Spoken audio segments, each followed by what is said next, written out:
Mount ফ্যানজিং।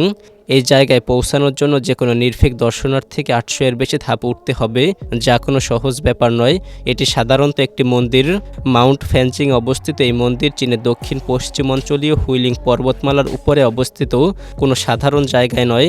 প্রাকৃতিক শিলাচূড়াটি লাল মেঘের golden pick নামে পরিচিত এবং এটি দুটি ছোট বৌদ্ধ মন্দিরকে একসাথে সমর্থন করে, যা 5000 বছরের বেশি সময় ধরে একটি উল্লেখযোগ্য ঐতিহাসিক স্থান।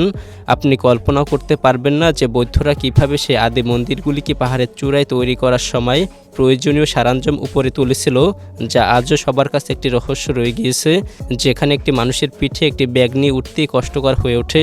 মন্দিরগুলিকে এই ধরনের উচ্চতায় একটি বাস্তবরূপ কঠোর পরিস্থিতি, প্রবল বাতাস সহ্য করতে সাহায্য করার জন্য কাঠামোগুলির সাম্প্রতিক সময় শক্তিশালী উপকরণ দিয়ে পুনর্নির্মাণ করা হয়েছে।